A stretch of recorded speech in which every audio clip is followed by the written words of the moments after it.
आप देखिए अभी जो देखा कि ये वर्क की क्यों ज़रूरत है, एक अनफॉर्चुनेट पार्ट है हम लोगों का, जो मैं उसको सोचता हूँ कि वेरी रिग्रेटेबल अनफॉर्चुनेट पार्ट है कि हम अहले कुरान के पास में अभी तक का एक कॉन्टेक्चुअली ट्रांसलेटेड कुरान अवेलेबल नहीं, कहीं भी नहीं हुआ। ये एक बहुत ही कमी वाली बात है। ये काम हो जाना चाहिए। ये काम अगर एक मर्तबा हो गया तो हुज्जत तमाम हो जाएगी उसके अंदर से। फिर वो ट्रांसलेशन को कोई माने नहीं माने वो दूसरी चीज़ है,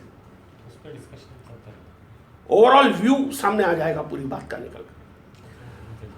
देखिए अभी तक हुआ ये है कि कुरान के सारे तर्जुमे मज़हब की बुनियाद पे किए गए हैं, समझ रहे ना, मज़हब की बुनियाद पे किए गए हैं, या कुछ जो मॉडर्न स्कॉलर्स उठकर जो तर्जुमे करने की कोशिश किए हैं तो वो सियासी बुनियाद के ऊपर किए हैं, कोई दावत की बुनियाद पर कर रहा है, सब बेकार बात है। नहीं, ये मजहब में जो माने फिक्स हो गए, जैसे आखिरा, क़यामत, जन्नत, उसी पे किए हुए हैं सब। बिल्कुल, यानी कोई भी जो है उसका नया ख्याल पेश नहीं किया। वो जैसे एक वर्ड सुनते जो पीछे से वो पूरा आ जाता, 10 कमांडमेंट्स की कहानी आ जाती भाई पूरी ही। बचपन से उसमें रंगे हुए हैं। आप लफ्ज मूसा सुनते ही क्या याद आता बोला आप मेरे को? जैसे शहर रमजान है उसको मैनिफेस्टो कोई नहीं करेगा। हाँ, शहर के माने क्या है भाई? जाहिर होना, उसी से इश्तिहार बना, उसी से इश्तिहार बना, उसी से शोहरत बनी, मशहूर उसी से बना, पॉपुलर हो जाना। अगरचे कि उसके दूसरे मीनिंग ये भी है ना, मतलब महीना भी है। हाँ, महीने को महीना इसलिए बोलते हैं कि वो हर किसी को मालूम है, वेल नोन है, मैनिफेस्टेड है कि जनवरी के बाद में फरवरी आएगा, इसलिए उसको महीना बोलते हैं। तो आप कॉन्टेक्चुअली अगर देखते हैं पूरी कुरान के अंदर 11 महीने उड़ा देके खाली रमजान का पीछा पड़ा। अगर महीना भी नहीं रहे तो मौसम भी ले सकते हैं। हाँ बिल्कुल, आने वाला मौसम भी ले सकते हैं। अच्छा, रमजान बोले तो वही अपना अल्लाह रसूल वो पूरे आ जाते हैं। हाँ भाई, रमजान बोले तो महीना बना दिए साहब। हाँ। महीना बना दे के उसके अंदर कुरान उतारने का एक तरीका बता दे के तरावियाँ पढ़ा दे रहे। मगर वो रमजान को प्रोसेस नहीं कर रहा है ना।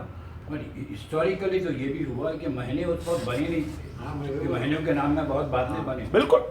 फिर उसको बात की चीज को ले जाके कुरान से जोड़। अच्छा, ये लोगों का बड़ा मज़े की कहानी रहती है गौस भाई, ये हमारे जो मजहबी उलमा है, आप जाकर उनसे पूछेंगे भाई वो उस टाइम का जो कैलेंडर मिल रहा है मेरे को रसूलुल्लाह के दौर से पहले का, उसके अंदर रमज़ान का महीना नहीं, वो महीने का नाम रसूलुल्लाह रमज़ान रख दिए थे, बाद में बोलता हूँ, खत्म, कहानी खत्म हुई, जेंट, फुल स्टॉप। आप जाके अगर उसको पूछेंगे ये भाई ये अरफात बोल के बोल रहे हैं, मैदान बोले तो नहीं, वो पहले उसको कुछ बोलते थे, रसूलुल्लाह के उसका नाम अरफात रखे। अब वो उसके अतराफ में पूरी बातें घूमी। देखिए मैं आपको पूरी जिम्मेदारी से बात करता हूँ, ये किताब मज़हब की नहीं है, पहली बात ये मान लीजिए आप, ये किताब नफ्सियात की है, आपके खुद के करेक्शंस की है, अपने साइकोलॉजी को करेक्ट कैसे लेके चलने का है। ये किताब वो ट्रेनिंग देती है आपको, पूरे इंसानों को, पूरे इंसान, हर इंसान के लिए, मुसलमानों को नहीं। मुसलमानों से कोई लेना देना ही नहीं है इसके अंदर, मुसलमानों से कोई लेना देना नहीं है। मैं ये भी कहूँगा कि बाइबल का कोई लेना देना क्रिश्चियनों से नहीं है, कोई मुकद्दस किताब का किसी कौम से कोई लेना देना नहीं है, वो सबके लिए है। वो तो ज्ञान है, वो तो विजडम है, कब्जा अपना अपना करके बैठे हुए। जिसको चाहिए जाके ले लीजिए। भाई आप बोलिए मुशीराबाद का कुआं और जुबली हिल्स के कुएं में दोनों में क्या मिलेगा आपको? पानी मिलेगा। पैसे को तो अगर पानी चाहिए तो कहीं भी जाके पी ले। वो और कॉमन सेंस में भी ये बात फिट नहीं हो रही कि नॉलेज का एक किसी से ताल्लुक नहीं हो बिल्कुल, नॉलेज रिस्ट्रिक्टेड कैसे हो सकती है किधर भी? आप देखिए कि आपकी हदीसों की किताब में लिखा हुआ है, उसमें रसूलुल्लाह क्या बोल रहे हैं कि इल्म हासिल करने के लिए अगर तुमको चीन जाना पड़े तो जाओ बोल के बोले। तो इसका मतलब क्या हुआ कि जहाँ से विजडम मिल सकती है वहाँ से जाके लो। भाई ये तो बोला ना कि हम एब्सोल्यूटिज्म में जो चले गए उसकी वजह से हमारी गैरत गिरी हुई। एब्सोल्यूटिज्म को छोड़ दो आप। अगर आपके पास के तर्जुमों में से आपको बातें नहीं समझ में आ रही है, कॉमन सेंस के अंदर फिट नहीं बैठ रही है, आपको फ़ायदा नहीं कर रही, दुनियाई उलूम के अंदर जाके सीख लो भाई, दुनियाई उलूम के अंदर जाके सीख लो बातें अच्छी जो हो रही। अब आप बोलो जो बात होती ये साइंटिस्टों का मौजू नहीं है, ये उनका ज्यूरिडिक्शन नहीं है, तुम्हारे मोनोपोली है अल्लाह को समझाना, मज़हब वालों की मोनोपोली है। अरे सोचो यार, अच्छा होता क्या मालूम है, ये बड़ी गहरी बात है, मैं जो गौर कर रहा, जहाँ आपको नहीं समझ में आता वहाँ पर अल्लाह रहता, गॉड आ जाता होता। जैसे समझ में आती वो गॉड निकल जाता उसके अंदर से। वो जैसे समझ में आ गया तो गॉड निकल के वो रीजन आ जाती। वल्लाह आलम। नहीं वल्लाह आलम नहीं साहब, ये हाइड्रोजन ऑक्सीजन मिलने से पानी बनता, या ये बीमारी फलाने बैक्टीरिया से आ रही, इससे पहले नहीं मालूम था तो गॉड था वहाँ पर। वो निकलते क्या वो चीज़ का नाम आ जाता। तो धीरे धीरे गॉड तो गायब हो ही रहा है, एक दिन चला जाएगा पूरा ही। और आप ये मार्क्स दीजिए कम से कम इन साइंसदानों को, तो मैं बोलूँगा कि इनको मार्क्स की ज़रूरत है, इनको अप्रिसिएशन की ज़रूरत है, जो धारे से हटकर जाके चीज़ों को सोचे, जिसकी वजह से इंसानियत का इतना भला हो सका, इंसानियत कुछ अच्छे दिन देख सक रही है इस दुनिया में, इन साइंटिस्टों की वजह से हुआ सब। हाँ, ये मशरक़ी तहज़ीब मगरिबी तहज़ीब के जो नारे आपका ने, क्या मशरक़ी होता है क्या मगरिबी होता है, सब बेकार बात है। ये मगरिबी तहज़ीब है, तो तुम्हारी मशरिक़ की तहज़ीब में है क्या? सिर्फ गर्दनें काटना, गाली देना, फतवे लगाना, तुम्हारी तहज़ीब ही क्या है? कपड़ों में भी बंदी है, ऐसी पहनना, तुम्हारी तहज़ीब ही क्या है? तुम एक कोई चीज़ मशरिक़ में रहते हो, मशरिक़ के गुण गाते हो, हाँ, तुम्हारी अपनी कोई एक चीज़ बनाई भी नहीं जिसके ऊपर तुम अपना नाश कर सको, सब बॉरोड है। आप सोचिए, ये रब्बुल आलमीन बड़ा मज़े का है। इसका एक तरीका मैं देखा साहब, ये हुज्जत पूरी करता है। मुसलमान गरीब थे, गधों पे घोड़ों पे बैठ के घूमते थे, रेगिस्तान था, खेती नहीं होती थी, सब था ना। इस वास्ते आप बोलेंगे हम कुछ भी नहीं कर सकते थे। क्या करा? ज़मीन फाड़ के दौलत दे दिया सब, ज़मीन फाड़ के दौलत दे दिया। उसके बाद जो क्या हुआ, जहालत वही की वही रही, जहालत में कोई तब्दीली नहीं आई। हाँ, ऐसी ऐसी कौमें हैं साहब, तारीख़ में निकाल के देख लीजिए। जापान की मिसाल लीजिए, 1% रॉ मटेरियल नहीं है उनके ने, कितनी बड़ी तरक्की करे वो लोग, कैसे हालातों से लड़के अमेरिका अपने आप को बनाए। सोचिए आप, वर्ल्ड के कितने छोटे मुल्क हैं जो कितना अच्छा काम कर रहे हैं। हाँ, इन मुसलमानों के पास में ज़मीनों में से पैसे निकल रहे हैं, मिनरल निकल रहा है, ऑयल वेल्थ निकल रही है, कुछ भी नहीं सिवाय अय्याशी के। और अय्याशी या तो फिर इबादत गाह, ज़हनी अय्याशी। आप यकीन मानिए, मैं सिर्फ जो परसों बात बोला, हालांकि मुसलमान होने के एतबार से सबको चुभ रही होगी, लेकिन उस पर गौर कीजिए, कितना बड़ा रिसोर्सेस जो इंसानियत के काम में आता था। मैं इंसान की भी बात नहीं करूंगा यार, मुसलमानों की बात करूंगा। जो पैसे मुसलमानों के पास थे ना, मुस्लिम वेल्थ की थी ना, वो कितनी बड़ी दौलत जो है मुस्लिम अपलिफ्टमेंट के लिए यूज़ हो सकती थी, वो काय के अंदर इस्तेमाल हुई? लाइफ ईयर आफ्टर, हज के लिए कहीं भी जा रहा है, मौत के बाद में, मौत के बाद में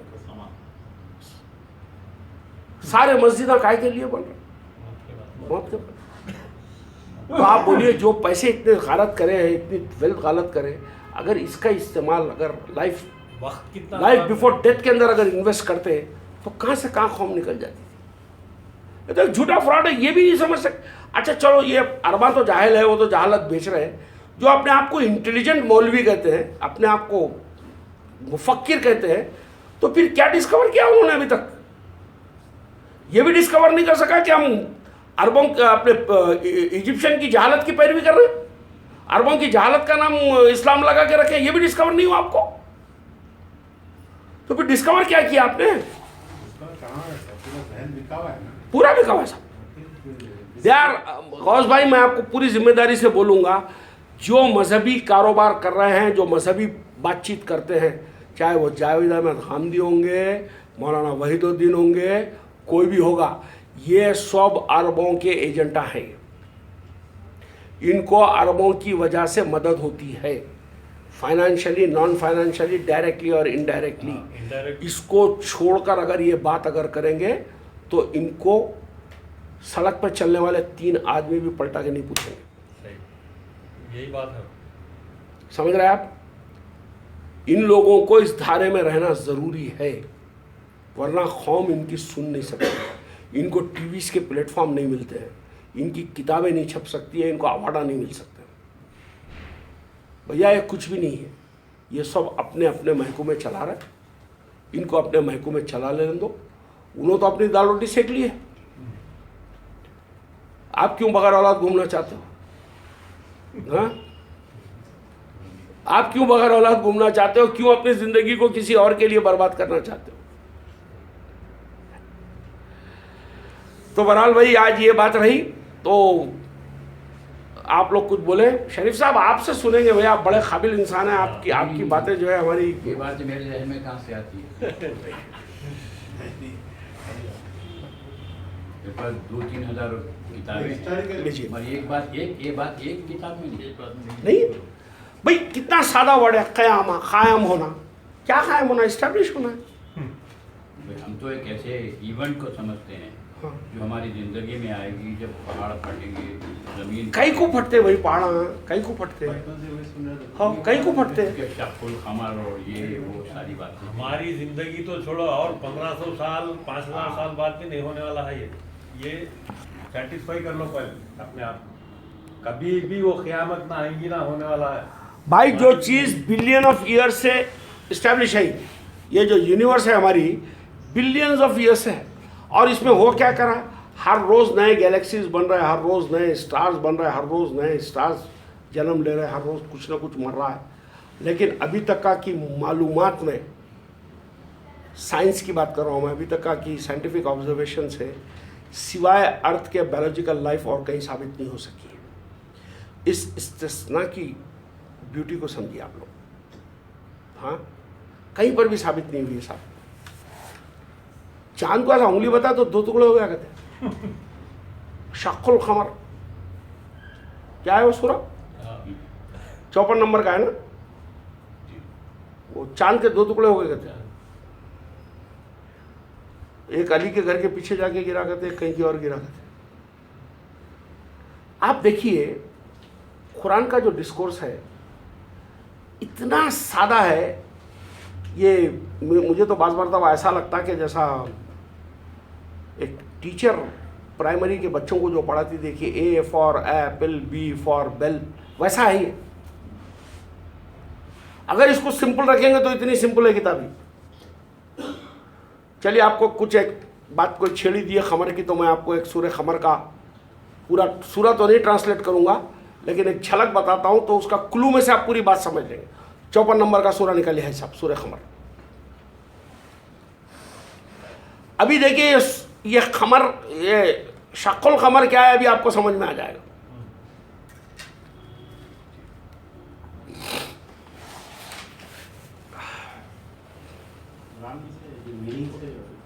डराने वाले और परेशान करने वाले हैं, वो अगर निकाल दिए तो शायद बिल्कुल। अच्छा, अभी भी गौस भाई कुरान का इवन जो तस्कीरी पहलू जो एज इट इज ट्रांसलेशन में है, उसमें भी बहुत पावर है, उसमें बहुत पावर है। लेकिन ये आपके अकीदों की वजह से नतीजा ये निकला कि आप जो है पूरा फोकस गॉड की तरफ कर दिए। कुरान का मौजू गॉड नहीं है, कुरान का मौजू कॉन्शियसनेस है। मैं अभी भी कह रहा हूँ आपसे, और बड़ी गहरी बात कह रहा हूँ, ये कुरान का मौजू खुदा नहीं है, कुरान का मौजू रब है। रब रब रब रब रब is your mind, your conscious. अब हम उसको खुदा की तरफ डाल के परस्तिशों के तरीके और इसके अंदर पड़ गए, उसकी वजह से कुछ नहीं मिल सका हमको। जी पढ़िए साहब। इक़्तरबतिस्साअतु वंशक़्क़ल क़मर वइन यरौ आयतन यु'रिज़ू वयक़ूलू सिह्रुन मुस्तमिर वकज़्ज़बू वत्तबअू अहवाअहुम वकुल्लु अम्रिन मुस्तक़िर। उर्दू में पढ़िए। क़यामत करीब आ गई, क़यामत करीब आ गई। हाँ। और चांद फट गया, और चांद फट गया जी, और वो कोई भी निशानी देखें। शक्ल कमर हो गया। जी, रुक जाइए, सिर्फ इतने रुक जाइए। ये शक्ल कमर क्या है? चांद फट गया, फटा आज तक का 2 टुकड़े दिखते उसके, फिर क्या एडल्ट्राइट से चिपका है उसको बाद में? अरे भाई टूट गया सो चिपकाया कैसे फिर उसको? अरे यार कितनी सादी किताब है, कितनी सादी बात है। आप एक लफ्ज़ को समझ लीजिए, पूरा सूरा समझ में आ जाएगा अभी आगे। खमर किसको कहते हैं? चांद। बिलश हुआ, कोई गलत तर्जुमा नहीं। खमर कहते हैं चांद को। ऐसा चांद जो मुकम्मल हो, नहीं हिलाल जैसा। चांद को खमर क्यों कहते हैं? इसलिए कहते हैं कि वो तारों पर छा जाता है। अच्छा। जब रात होती है और तारे निकलते हैं और चांद जब निकलता है तो वो तारों पड़ जाते हैं, तारे मध्यम पड़कर चांद उस पर छा जाता। इसीलिए नशे को भी खुमार कहा गया। हाँ। जहन के ऊपर छा जाता हूँ। समझ? अरबी बहुत सादी है, बहुत सिंपल लैंग्वेज है। अच्छा, कौन से चांद को खमर कहते हैं? भाई चांद है ना? हाँ। नहीं, वो तो बदर कहेंगे उसको, बदर कामिल कहेंगे उसको, यानी फुल मून को। वो चांद जो 1 तारीख से 3 तारीख का है उसको खमर नहीं कहते, उसको हिलाल कहते हैं। और जो 27 तारीख 26 तारीख से 29 तारीख तक का जो चांद है उसको क्या की और कहते हैं, उसको भी खमर नहीं कहते। खमर कहेंगे 1 तारीख से 3 तारीख के चांद को छोड़कर 4 तारीख से लेकर 26 तारीख तक का जो चांद आ रहा है उसी को खमर कहेंगे। उससे पहले के चांद को हिलाल कहेंगे, उसके बाद के चांद को शायद हिलाल कहते हैं और कुछ कहते हैं उसके अंदर। क्यों? क्योंकि 3 तारीख के बाद में चांद इतना बड़ा हो जाता है कि वो तारों पे छाने लगता है। जो क्रिसेंट का चांद निकलता उन्हें तारों पे छाता नहीं छाता, इसलिए उसको खमर नहीं बोलते। इतना सादा लफ्ज है। अच्छा। ठीक।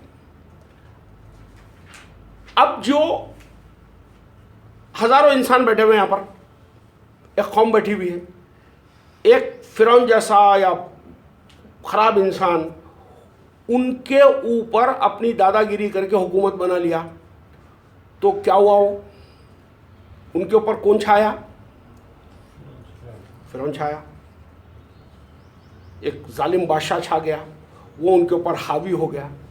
अब सूरा क्या कह रहा है कि इस्टेब्लिशमेंट का दिन करीब आ गया। आज ही सूरह क़यामा पढ़े हम लोग। इस्टेब्लिशमेंट का दिन करीब आ गया और जो चांद था उसका शक हो गया, शक्कुल खमर हो गया, यानी उसका जो डोमिनेंस था। खमर कहेंगे दरअसल डोमिनेंस को, जो इंसानों पे जो डोमिनेट करके रखे हुए, जो स्काई पे डोमिनेट कर रहा है चांद, इसलिए उसको चांद कहते हैं। डोमिनेंस आज ख़त्म हो गई। क़यामा ये थी कि डोमिनेंस ख़त्म हुई। डोमिनेंस किसकी ख़त्म हुई भाई? किसका गलबा ख़त्म हुआ? इस सूरे के अंदर 5 कौमों का जिक्र है।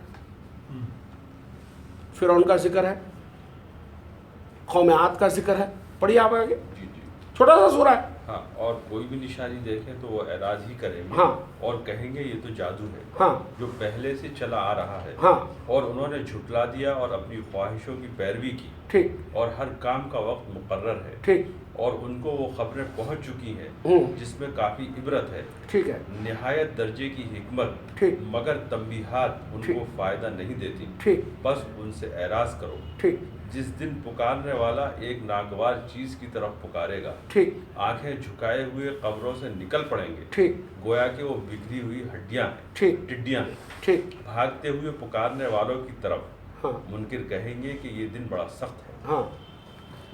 उससे पहले नूह की कौम ने झुटलाया।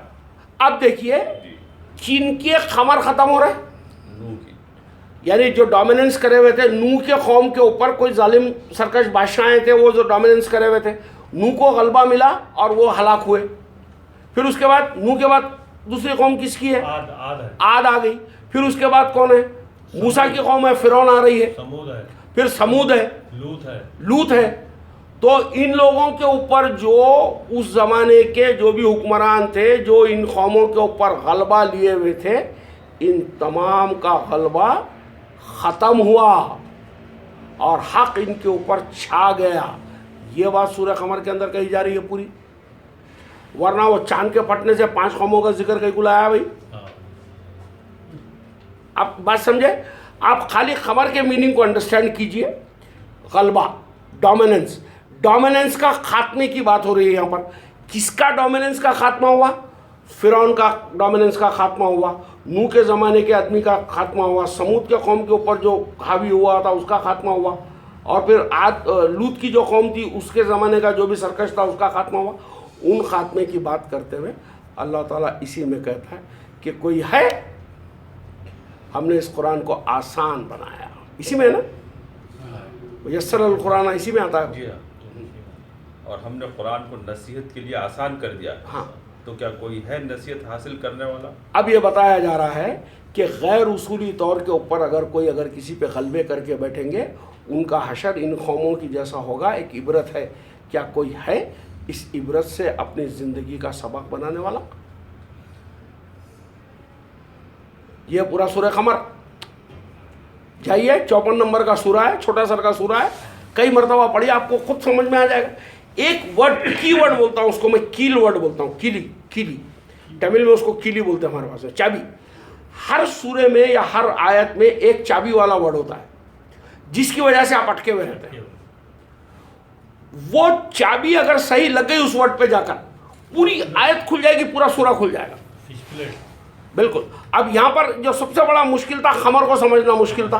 खमर जैसे समझ में आ गया, पूरी बात नीचे की समझ में आ गई। ख़यामा जब हम लोग 75 नंबर में देखें, जैसे समझ में आ गया, नीचे का मौजू समझ में आ जाएगा।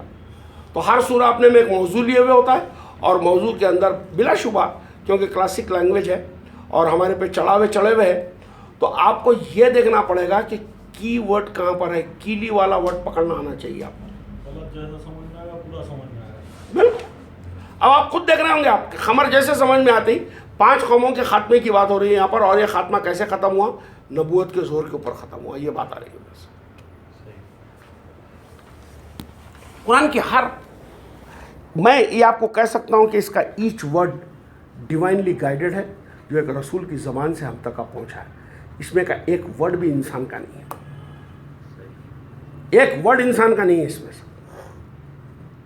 ये उसी रब्बुल आलमीन की तरफ से जिसने इस पूरी कायनात को बनाया है।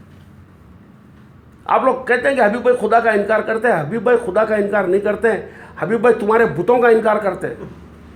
खुदा का इनकार करके मैं जाऊंगा कहाँ?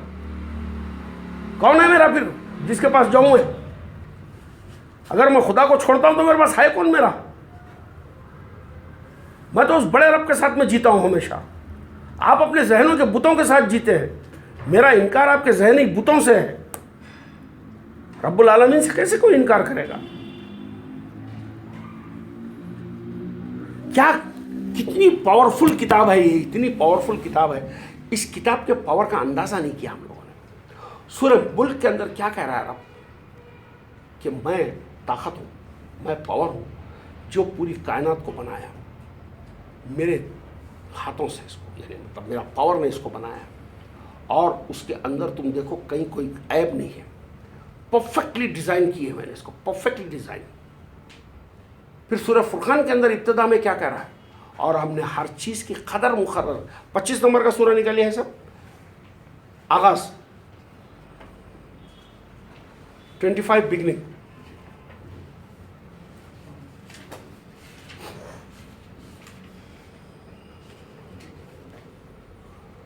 तबारकल्लज़ी नज़्ज़लल फ़ुरक़ान अला अब्दिही लियकूना लिलआलमीन नज़ीरा। बड़ी बाबरकत है वो ज़ात, हाँ, जिसने अपने बंदे पर फुरक़ान उतारा, ठीक, ताकि वो जहाँ वालों के लिए डराने वाला हो। ठीक, वो जिसके लिए आसमानों और ज़मीन की बादशाही है, ठीक, और उसने कोई बेटा नहीं बनाया, ठीक, और बादशाही में कोई उसका शरीक नहीं, ठीक। और उसने हर चीज़ को पैदा किया और उसका एक अंदाज़ा मुकर्रर किया। उसने हर चीज़ को पैदा किया और उसने उसकी कदरें ठहराई, फ़क़द्दरहु तक़दीरा, और उन कदरों का उनका मुक़द्दर बना दिया। पहले बनाया, सूरह फुरक़ान में बताया कि उनकी कदरें ठहरा दी। पूरा नेचर इस्टेब्लिश हो गया यहाँ पर, कोई टिनगरी नहीं है अब किसी की इसके अंदर, कुछ नहीं। सिर्फ अब आप क्या करेंगे, क्या है, क्या बना हुआ है उसको देखेंगे, और वो बना हुआ किस उसूल पे चलता है। सूरह फुरक़ान से मालूम पड़ा कि उसकी कदरें ठहरा दी। उन क़दरों को जानेंगे और उसके इस्तेमाल को सीखेंगे। वो जो सही इस्तेमाल करना आपको आता है वो अमल सालेह है आपका, उससे आपको नतीजे मिलेंगे जिससे आखिरत आपकी सुधरेगी, आखिरी के एंड रिजल्ट उसी की वजह से अच्छे आएंगे। ये किताब इतनी सादी चल रही है, सोचिए आप, वो रब्बुल आलमीन जो मिलियंस ऑफ ईयर्स पहले इस कायनात को बना दिया, इसकी पूरे लॉस ठहरा दिए, अब आपको बता रहा है कि इनके जानने से आपकी हयात है। मोहम्मद रसूलुल्लाह ये बोल रहे हैं, अरे पागलो, कोई खुदा नहीं है, काहे के हंसते चक्कर में पड़े हुए हैं, जानो इस कायनाती निज़ाम को क्या है, इससे फ़ायदे उठाओ तुम, ये देखो कि बड़े रब ने तुम्हारे लिए क्या बना रखा है। पॉइंट ऑफ रेफरेंस इतना ही है मज़हब का और किताब का। मज़हब के अंदर खुदा को एम्फसाइज दिया गया, रसूल और किताब ये कह रही है कि रब ने क्या बनाया हुआ उसके ऊपर एम्फसाइज है, रब पे एम्फसाइज नहीं है, रब ने क्या बनाया हुआ उस पर एम्फसाइज है, और आपके अंदर जो छोटा रब बैठा हुआ है उस पर एम्फसाइज है। मिले जब सुर मेरा तुम्हारा तो बने सुर हमारा, ये सुर मिलाना आना चाहिए बड़े रब के साथ में आपको, वो हम नहीं जानते। सोचिए यार, मैं कल ही बैठ के सोच रहा था कि मैं गलत जा रहा हूँ, शायद मुझे अपनी इस्लाह कर लेनी चाहिए, शायद मैं अपने स्टैंड्स जल्दबाजी में तो नहीं कह दिया कहीं। मुमकिन नहीं, मुझे नहीं लगा मैं गलत हूँ, मुझे नहीं लगा, इसलिए नहीं लगा कि मैं मेरी ज़िंदगी को कैसे चलाऊँ, मुझे शरफू भाई के मशवरे की ज़रूरत नहीं है, मुझे नहीं है। मेरे अंदर मेरा रब है, मेरे अंदर ही बड़ा रब है, उसी का पावर मेरे साथ में है, उसी से मैं सीख लूँगा। वही मेरा रहमान है, वही मेरा अल्लम है, यानी वही मेरा आलिम है, वही मुझे सिखाएगा बातों को। मैं जाके शरफू भाई से क्यों पूछूं कोई सवाल, जब सवाल ही करना है मुझे तो मैं मेरे बड़े रब से क्यों नहीं करूं। मैं तो ये समझता हूं कि उस पावर को मैं जानूं जिसने मुझे बनाया है, और उस पावर का मैं इस्तेमाल करूं। और कितनी लूसिड बात है, कितनी सिंपल बात है कि कायनाती निज़ाम पूरा कायम कर दिया, उनकी क़दरें ठहरा दी, अब उसके बाद में आपको बोल रहा है अपनी अक्लों का इस्तेमाल करो। तब आप देखिए 3 नंबर के सूरे की 190 नंबर की आयत में क्या कहा गया, आप देखिए आयत की ब्यूटी देखिए आप क्या है। 3:190 बैठते उठते अपनी करवटों में, आसमान और ज़मीन की पैदाइश में और रात दिन के बारी बारी आने में अकल वालों के लिए बहुत निशानियां हैं, जो खड़े और बैठे और अपनी करवटों पर अल्लाह को याद करते हैं और आसमानों और ज़मीन की पैदाइश में गौर करते रहते हैं। वो कह उठते हैं, ऐ हमारे रब, तूने ये सब बेमकसद नहीं बनाया, तू पाक है। अब आप देखिए इस आयत मुबारका में 2 वर्ड आए, क्या खूबसूरत प्ले है वर्ड का। इस प्ले को देखिए आप, वो याद करते हैं अल्लाह को,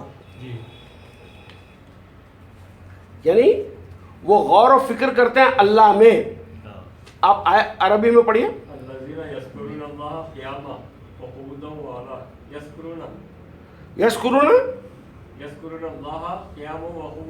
नहीं यस्कुरू के बाद में बाहर आ गया, यानी वो याद करते हैं अल्लाह में, वो गौर व फिक्र करते हैं अल्लाह में, अल्लाह के अंदर गौर व फिक्र करते हैं, कायनात के अंदर गौर व फिक्र करते हैं। और ये कहते हैं आगे क्या, पूरी आयत पढ़िए। अल्लज़ीना यज़कुरुल्लाह क़ियामा हाँ व क़ुऊदन व अला जुनूबिहिम हाँ व यतफ़क्करूना फ़ी ख़ल्क़िस समावाति वल अर्ज़ रब्बना मा ख़लक़्ता हाज़ा, और वो याद करते हैं अल्लाह को और बैठे उठे अपनी करवटों में और ज़मीन और आसमान की बनवट में और रात और दिन के आने में, और फिर कहते किसको है, रब्बना मा ख़लक़्ता हाज़ा, रब्बना मा खलक़्ता। अब अपने रब को पुकार के कह रहे हैं कि तू मुझे बचा अपने आग से। याद किया अल्लाह को, पुकारे रब को, समझ रहे आप कौन है रब?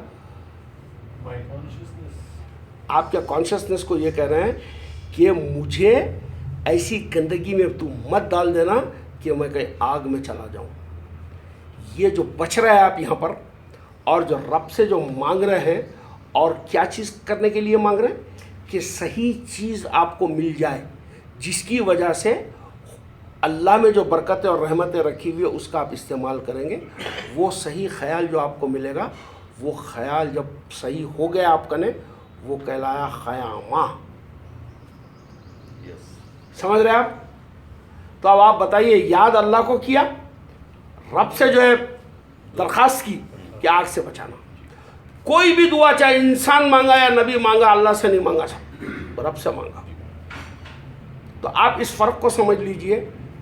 स्काई गॉड को तो निकाल ही दीजिए, वो स्काई के अंदर तो गॉड है ही नहीं, स्काई में तो कोई गॉड नहीं है, आप में है अंदर छोटा, जिसको कहते हैं कि मैंने फूकी अपनी रूह। सेंस और एसेंस ऑफ गॉड का आपके अंदर है। मैं आज ही सोच रहा था, क्या मैं ये कहूँ कि ह्यूमंस आर गॉडली? एक है गॉड, एक है godly. Can we say all the humans are godly?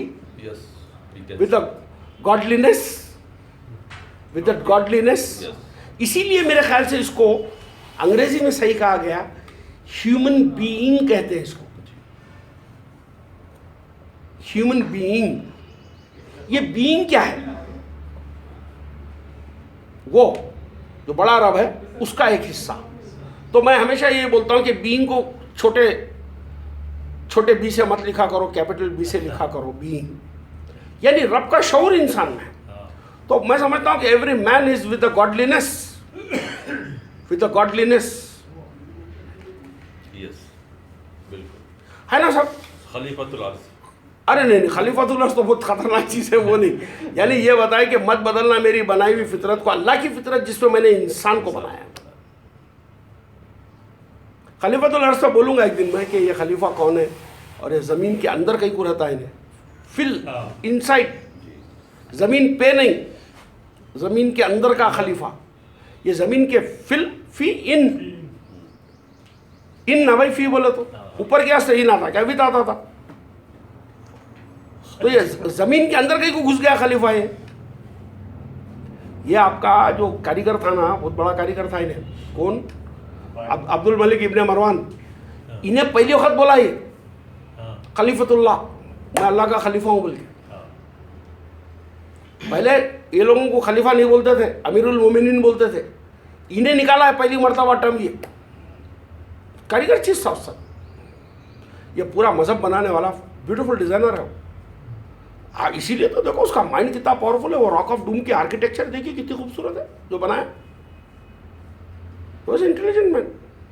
और वहाँ नमाज पढ़ने के लिए नहीं बनाया तो तवाफ करने मना, तवाफ के काबे के कंपटीशन में बनाया उन्हें। अच्छा, गोल फिरना है, काबे के कंपटीशन में बनाया उन्हें। यरूशलेम में जो जिसको मस्जिद उल अक्सा बोलते थे कि रॉक टूम जो वो ये इन्हें बनाया ना अपने अब्दुल मलिक इब्ने मरवान। वो तो पहले आया बाद में आया, मैं काफी चक्कर में कैसा बनाया। इन्हें बाद में बनाया, काबे के बाद में काबे पे कब्जा हो गया था। काबे पे कब्जा हुआ। वो इन लोगों की वो उससे लड़ी थी, कौन था वो? इब्ने जुबैर के साथ में दोनों एक दूसरे के दुश्मना थे। और जुबैर जो है इसको खूब दनका दिया। उसके बाद में जो है इसको मारा, इन्हें मारा भी इसके हाथ से मेरे ख्याल से इब्ने जुबैर से। उसको भेजा ना उसको। हाँ, फिर उसके बाद वो यूसुफ बिन हज्जाज आया। हज्जाज को भिजा के मरवाया उसको। काबे को मार के गिरा दिया साहब आके उन्हें पूरा। यूसुफ हज्जाज आके मार के गिरा दिया पूरा, खत्म, डिमोलिश कर दिया पूरा। ये बातें हमारे मौलवी छुपाते हैं। मार के डिमोलिश कर दिया पूरी तरीके से। अरे वो सब काबे फाबे तो कुछ है नहीं रखे हुए, काय के काबे, किधर के काबे। चलिए भाई, चलिए चलिए चलिए चलिए, वाखिर दावाना।